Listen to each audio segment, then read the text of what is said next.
أعوذ بالله من الشيطان الرجيم بسم الله الرحمن الرحيم الحمد لله رب العالمين সমস্ত প্রশংসা মহান আল্লাহ তাআলার জন্য, যিনি নিখিল জাহানের রব। আজ ইনশাল্লাহ সূরা সফ এর কয়েকটি আয়াত বিষয়ে আলোচনা করব। আল্লাহ রাস্তা যুদ্ধ করলেই আল্লাহ তাদের ক্ষমা করবেন, আল্লাহ তাদের জান্নাত দান করবেন, আল্লাহ তাদের কঠিন শাস্তি থেকে হেফাজত করবেন কিয়ামতের দিন। সূরা সফ আয়াত নাম্বার 4। নিশ্চয় আল্লাহ সেই সব লোকদের ভালোবাসেন যারা আল্লাহর পথে সারিবদ্ধভাবে যুদ্ধ করে, সুদৃঢ় সীসা ডালা প্রাচীরের ন্যায়। আয়াতটি আবার পেশ করছি। নিশ্চয় আল্লাহ সেই সব লোকদের ভালোবাসেন যারা আল্লাহর পথে সারিবদ্ধভাবে যুদ্ধ করে, সুদৃঢ় সীসা ডালা প্রাচীরের ন্যায়। যেখানে আল্লাহ বলছে তাদের ভালোবাসেন, এর চাইতে দামি আর কোনো লোক হতে পারে না। আয়াত নাম্বার 10। হে লোকেরা, তোমরা যারা ঈমান এনেছো, এমন বাণিজ্য সন্ধানকে আমি তোমাদের দেব যা তোমাদেরকে মর্মদন্ত শাস্তি থেকে রক্ষা করবে। আয়াতটি আবার পেশ করছে। আয়াত নাম্বার 1।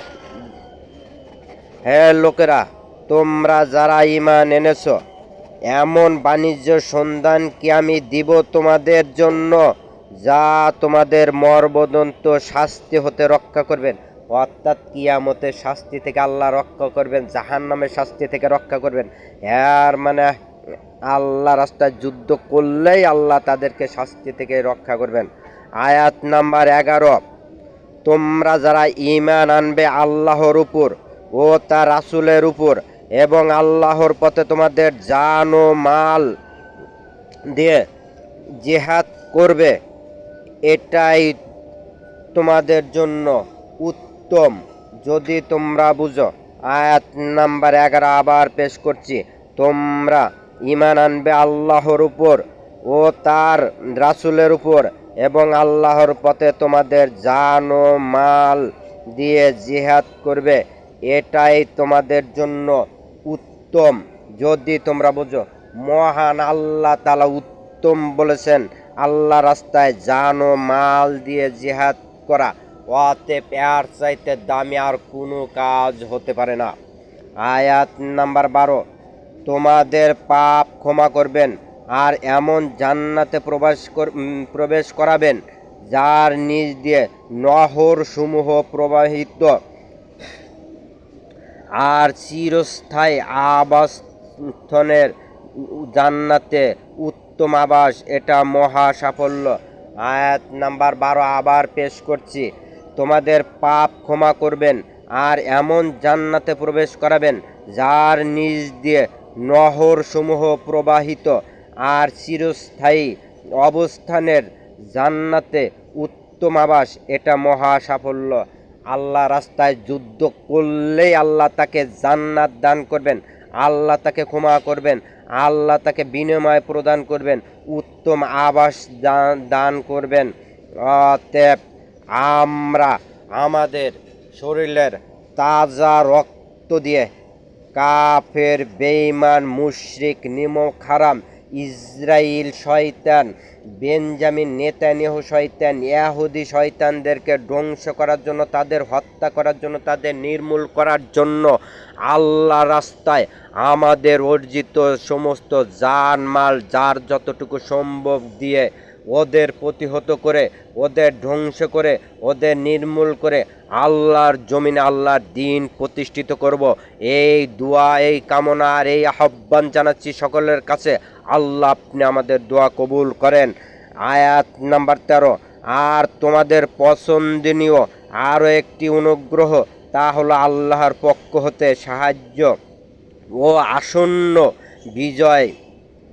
হে রাসূল, আপনি মুমিনদেরকে সুসংবাদ দিন। দেখুন, আল্লাহ ডাইরেক্ট ঘোষণা করলেন আল্লাহ রাস্তায় জিহাদ করলে, আল্লাহর পথে যুদ্ধ করলে অন্যায়কারী প্রতিহত হবে। শয়তান, জালিম, ইয়াহুদি, ইসরাইল, মুশরিকরা ধ্বংস হবে, তারা বিতাড়িত হবে, তারা পরাস্ত হবে, আর আল্লাহর বাহিনী মুমিনরা বিজয় হবেন। এটা সরাসরি আল্লাহ ঘোষণা করলেন। আল্লাহ তার নবীকে দ্বারা বললেন যে আপনার মুমিন বান্দাদেরকে, মুমিন উম্মতদেরকে এই সুসংবাদ ঘোষণা দান করুন। অতএব আমাদের আর ঘরে বসে থাকলে চলবো না। আমরা আর ঘুমন্ত সিংহের নয়, ঘুমন্ত অবস্থায় থাকলে চলবে না। আমাদেরকে জাগ্রত হতেই হবে। আমাদেরকে সিংহর ন্যায় গর্জে উঠতে হবে। আমাদের আর মার খাওয়া চলবে না। আমাদের আর মার খাওয়া চলবে না। অন্যায়কারীকে অবশ্যই প্রতিহত করবে ইনশাল্লাহ। অন্যায়কারীকে অবশ্যই ধ্বংস করবে ইনশাল্লাহ। জালিম, বেঞ্জানিয়াহু, নেতানিয়াহু, ইয়াহুদি, ইসরাইল যারা অন্যায়কারী, তাদের ইনশাল্লাহ আল্লাহর ভূমি থেকে ধ্বংস করে তাদের বিতাড়িত করবো ইনশাল্লাহ। এই জন্য আমি আমার জানমাল সমস্ত কিছু আল্লাহ রাস্তায় কুরবানি করার জন্য তৈরি আছি। আপনারাও তৈরি থাকুন। আমি কেন বারবার যুদ্ধের আয়াত বলি? কোরআনে এত স্পষ্ট আয়াত, অথচ প্রচার করা হয় না। যারা এগুলা প্রচার করে না, যারা এটা চোখে দেখেও প্রচার করে না, তাদেরকে অবশ্যই কিয়ামতের দিন গলা টিপে ধরা হবে এবং আল্লাহ বলবে তোমরা এই আয়াতগুলা প্রচার করো নাই কেন?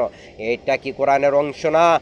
এটা সবচাইতে দামি মাধ্যম দিন প্রতিষ্ঠার। এটা সবচাইতে দামি মাধ্যম আল্লাহর জান্নাত পাওয়ার। এটা সবচাইতে দামি মাধ্যম আল্লাহকে সন্তুষ্ট করার। আল্লাহ তাআলা আমাদের বোঝার তৌফিক দান করুন।